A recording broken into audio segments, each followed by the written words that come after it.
Please subscribe. The Lahore blast and the most dangerous people in Pakistan. The Taliban terrorists that bombed a public park in Lahore yesterday, killing more than 70 people and wounding nearly 300 more, many of them women and children, were not just bad guys.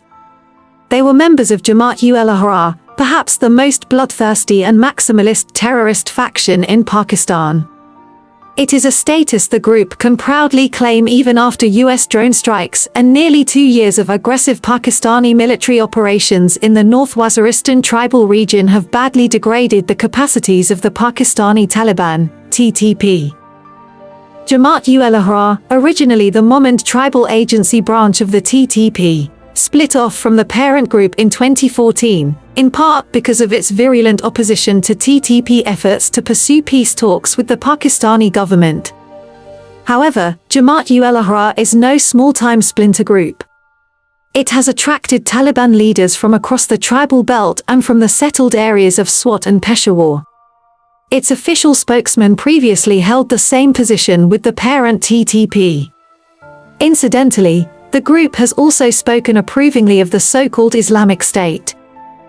Jamaat-ul-Ahrar is particularly fearsome because of its supreme leader, a former journalist named Omar Khorasani.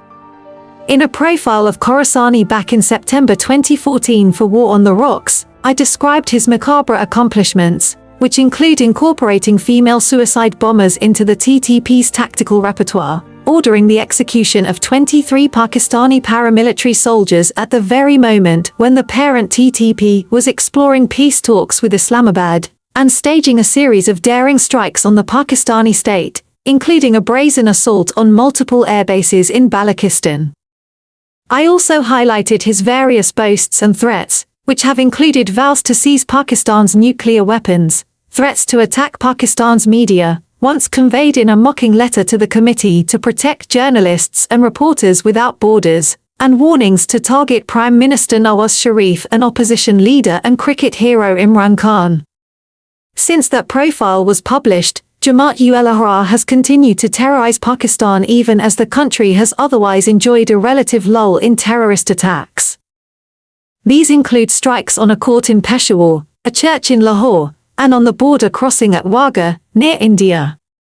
According to a Reuters tally, the group has claimed responsibility for 7 major attacks in Pakistan, including Sundays, since January 2015.